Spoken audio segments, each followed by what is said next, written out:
qui avait fait appel à Exit pour mettre fin à ses jours quand elle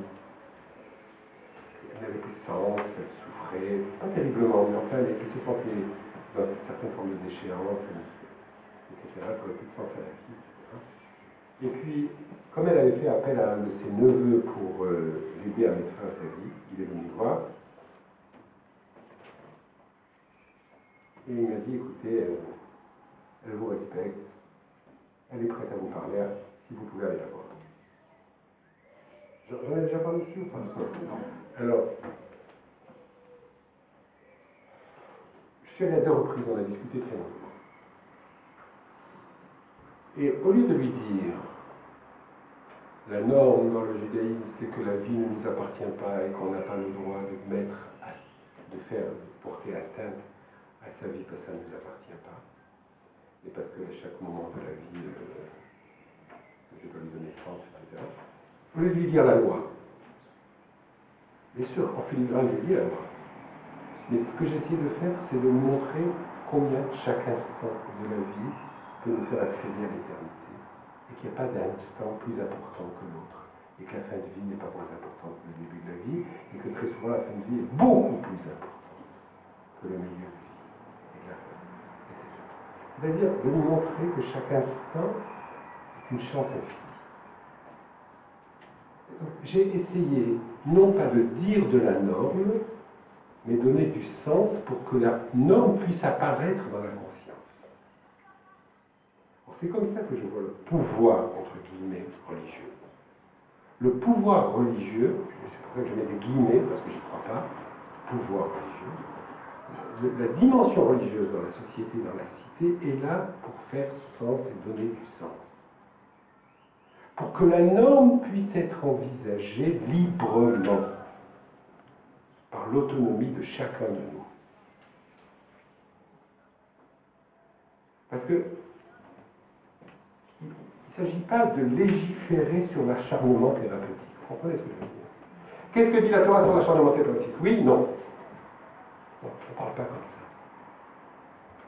On ne répond pas par nous, par nous. On essaye de donner du sens pour qu'enfin on puisse envisager une norme à partir du sens qui a été proposé. Et j'ai été sensible à cet exemple parce que je l'ai vécu. Et là, j'ai vécu le lien entre une parole qui vient d'ailleurs, la transcendance, et ce respect de cette personne qui a le choix d'écouter ou de ne pas écouter, et qui savait que je la respecterais autant si elle faisait ceci ou cela. Si elle prenait la décision de continuer à vivre malgré tout, ou si elle voulait abréger ça. Donc c'est ce que j'ai appelé une transcendance qui plane sans se poser. Il ne faut pas que ça se pose. Parce que quand ça se pose, ça étouffe. Mais ça doit planer. Pour ouvrir l'horizon de sens du chemin. Pour ouvrir le chemin. Pour que nos chemins soient éclairés par les étoiles, comme disait Victor Hugo, la lumière. Est-ce qu'il y a d'autres questions? D'abord, on va tourner un petit peu. Oui. Oui, allez-y. J'aimerais en revenir au début de votre présentation. Vous avez attiré notre attention sur le fait qu'il n'y a pas que du divin. Et à travers un raisonnement, vous avez dit sinon, on en arriverait à justifier les attentats suicides. Et cette articulation où vous avez parlé, il n'y aurait peut-être pas d'éthique, comme s'il y avait du divin, il n'y aurait pas d'homme libre, et s'il n'y a pas de liberté, il n'y a pas d'éthique. Je ne saisis pas bien cette articulation entre il n'y a pas que de la transcendance et la dérive que vous avez. Ce que j'essaie de dire, c'est que toute théologie, pour qu'elle soit saine, doit articuler la dimension transcendantale et la dimension de l'immanence. Ce que j'entends par l'immanence, c'est ma présence, c'est la profondeur de ma présence. Ça commence par la Shekhina qui est en moi, la présence divine qui est en moi. Mais la présence tout court, ma présence. Et qui dit ma présence, mon autonomie, ma singularité, mon sujet, ma liberté, tout cela. Mais en lien avec une dimension qui me transcende, qui me dépasse, à laquelle je me relie tout en étant séparé.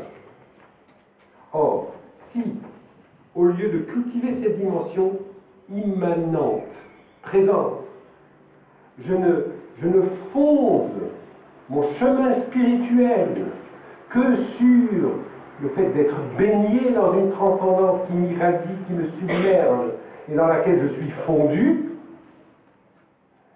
il y a ici une négation de l'identité humaine, du sujet, de la singularité, de la liberté, et tout devient possible. Toutes les aberrations deviennent possibles. Puisqu'il n'y a plus de valeur à la vie humaine. Au fond, ma vie, ta vie, quelle importance au regard de l'infini divin qui traverse le monde et les mondes, et où je ne suis moi-même qu'une pâle ombre, dans lequel je ne suis qu'un pâle reflet. Je ne suis qu'un reflet du divin, je suis rien. Si je suis rien, je peux me suicider pour tuer, je peux tuer pour une cause, on peut faire n'importe quoi. Ça veut dire attention à l'exaspération du religieux. Le religieux, dans une certaine forme, risque d'être à la source de toutes les violences. Mais le problème, c'est qu'aujourd'hui, on dit attention aux religions, aux religieux. Moi, je dis non, attention à certains types de religieux, à certains regards de religieux. Et c'est pour ça que je dis très souvent, on devrait faire des centres de recherche dans chaque religion, pour savoir comment transmettre les valeurs religieuses, nos valeurs religieuses, que ce soit juives, chrétiennes, musulmanes, etc., sans sombrer dans les germes de la violence. Et il ne faut pas croire que simplement une éducation violente, c'est quand on dit les autres ne valent rien. Et c'est quand on parle quand on est raciste. Une éducation violente, c'est mal parler de Dieu aussi. C'est donner pas assez de place ou trop de place à Dieu. Ou trop de place à la transcendance. Ou pas assez de place au sujet. Ou pas considérer qu'en fin de compte, je suis en voyage vers, etc., etc. Il y a toute une théologie de la violence qui implique la violence. Il y a toute une théologie qui implique la paix. Et on devrait revisiter chaque norme dans nos théologies pour voir si cette norme-là est liée à la violence ou elle est liée à la paix. Si cette norme-là induit la violence ou induit la paix.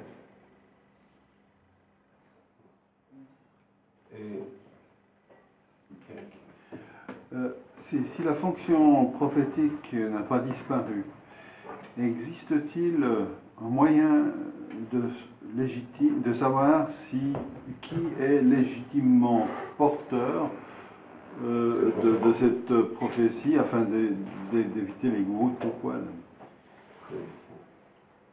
Je répète la condition clérique, ça me permet de réfléchir tout en répétant, parce que pour le moment j'ai pas de réponse.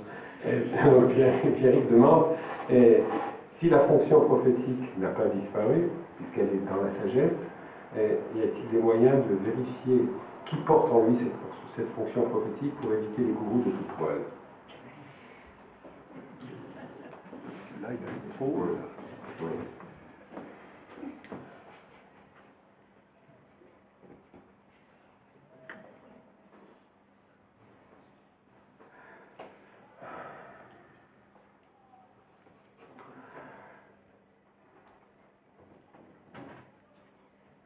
Je dis souvent, quand on me demande, je réponds à une autre question. On va arriver à la bonne. Comment savoir si on est dans le juste, dans son épanouissement spirituel? Je dis souvent, si vous avez gardé la joie, c'est bon. Si dans votre cheminement spirituel, vous rencontrez la joie, c'est que vous êtes pas dans le coup.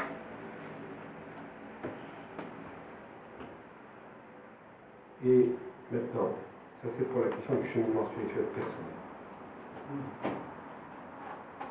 Quant au maître qui vient m'assaimer des vérités,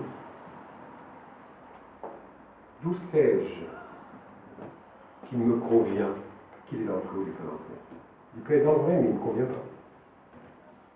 D'où sais-je qu'il me convient? C'est ça la vraie question. Est-ce qu'il me convient? D'abord, s'il y a des raisons, s'il me fait vivre.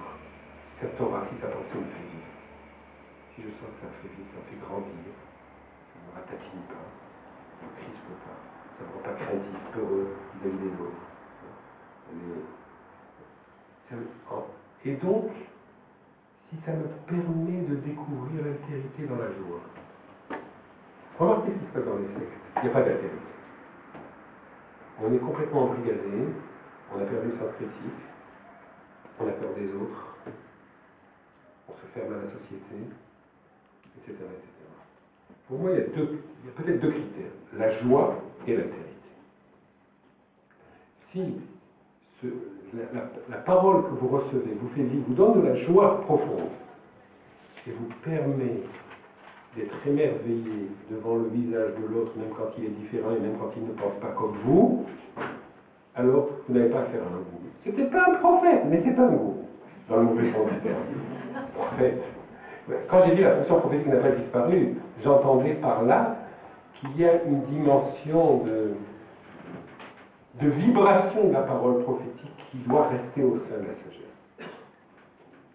Pour toucher au cœur de l'humain et faire avancer l'humain. Ça ne veut pas dire que les sages sont des prophètes, les sages sont plus des prophètes. Oui?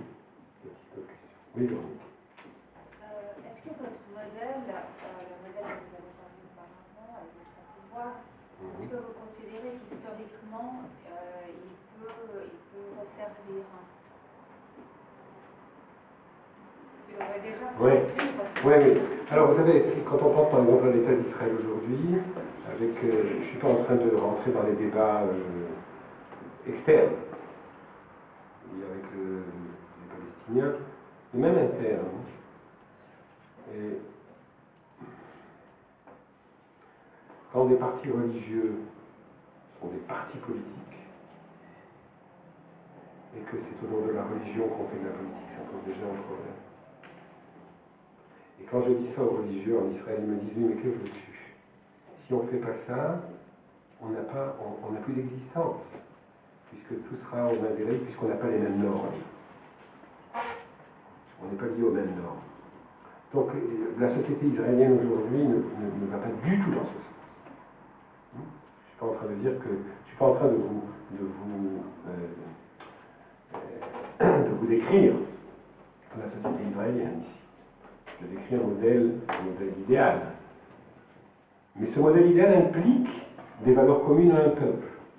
Or, le peuple n'a plus ces valeurs communes. On est passé par l'émancipation, on est passé par les Lumières, on est passé par cette critique du religieux qui, très souvent, en voulant critiquer le monde chrétien, on a jeté le bébé juif dans la baignoire chrétienne. J'exagère un petit peu. J'entends par là que dans la mesure où le judaïsme a inspiré le christianisme, cette laïcité dure qui s'est opposée au christianisme, qui revendiquait le pouvoir, en fin de compte, n'a pas entendu la singularité du message juif.